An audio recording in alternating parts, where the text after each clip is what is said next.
2019 पासून महाराष्ट्राच्या राजकारणात सातत्यानं उलथापालथ होतीये. बंड, सत्तांतर, राजकीय भूकंप हे आता महाराष्ट्रातल्या जनतेला काही नवीन राहिलेलं नाही.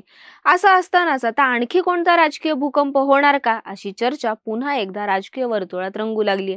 आणि अर्थातच या चर्चांमागचं कारण आहेत पवार कुटुंबीय. राष्ट्रवादीत सध्या दोन गट पडलेत. राजकीय मैदानात काका पुतण्या एकमेकांच्या विरोधात उभे ठाकलेत, एकमेकांवर टीका टिप्पणी करतात. मात्र हेच पवार कुटुंबीय एकत्र आले आणि दुसरीकडे भाजप आणि शिंदे गटाची धडधड मात्र वाढली. दोन्ही पवारांच्या डोक्यात काय चाललंय हे घटना घडल्याशिवाय कळत नसल्याचं वक्तव्य भाजपच्या बड्या नेत्यानं केलं. आणि ही नव्या राजकीय भूकंपाची चाहूल तर नाही ना, अशी चर्चा रंगू लागली. पवार कुटुंबियांचं एकत्र येणं, भाजप आणि शिंदे गटाच्या मनात शंकेची पाल चुकचुकणं, यामुळे राजकीय वर्तुळात पुन्हा भूकंप होणार का, असा प्रश्न उपस्थित केला जातोय. नमस्कार, मी भाग्यश्री आणि टीओडी मराठीमध्ये तुमचं स्वागत. गोविंद बाग हे शरद पवारांचं बारामतीतलं निवासस्थान. पवार कुटुंबाची दिवाळी म्हणजे गोविंद बागेतली दिवाळी.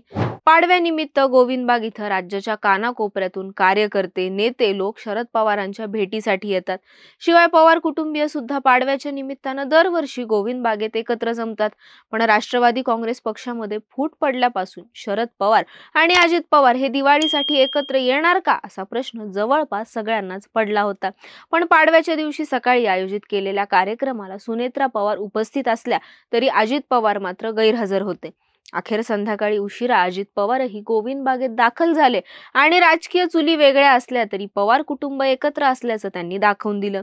यानंतर राजकीय मतभेद विसरून अजित पवार आणि सुप्रिया सुळेंनी भाऊबीज साजरी केली.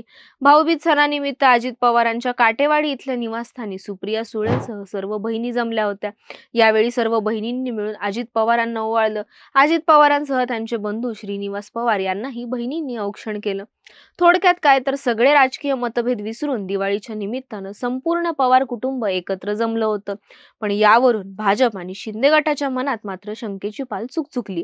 यावरून चंद्रकांत पाटील, रामदास कदम यांनी खोचक प्रतिक्रिया दिली. कितीही मतभेद झाले तरी सणासुदीला एकत्र येणं हेच पवार कुटुंबाचं वैशिष्ट्य आहे.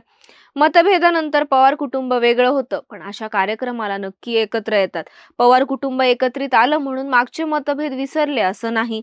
मतभेद अजूनही तसेच आहेत, असं मोठं वक्तव्य चंद्रकांत पाटलांनी केलं.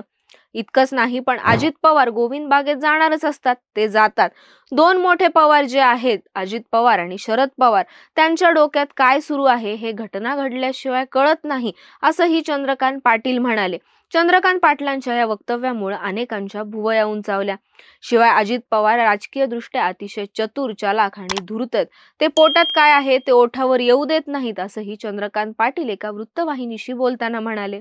आता हे झालं भाजपचं, पण शिंदे गटाचे नेते रामदास कदम यांनीही या भेटीबद्दल शंका वर्तवली. एक गोष्ट मला अजून कळत नाही, मी अभ्यास करतो त्याच्यावर, की कधी कधी उपमुख्यमंत्री झाल्यानंतर दादा शरद पवारांचे आशीर्वाद घ्यायला गेले, मी समजू शकतो.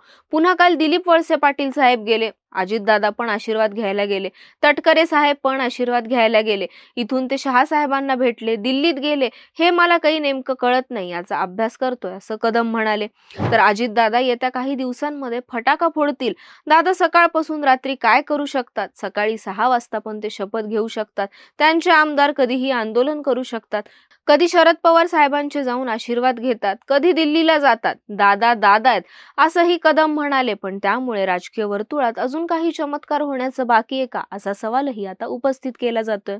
राजकीय मतभेद वेगळे आणि कौटुंबिक जिव्हाळा नाती वेगळी, असं सुप्रिया सुळे वारंवार म्हणतात आणि त्याची प्रचिती ही दिवाळीच्या निमित्तानं आली. पण पवार कुटुंबियांचं दिवाळी निमित्त एकत्र येणं, त्यांच्या वाढत्या भेटीगाठी, त्यात अजित पवारांची यापूर्वीच्या बंडाची पार्श्वभूमी, शरद पवारांची रणनीती भाजप जाणतं आणि ते महाराष्ट्रासाठीही काही नवीन नाही.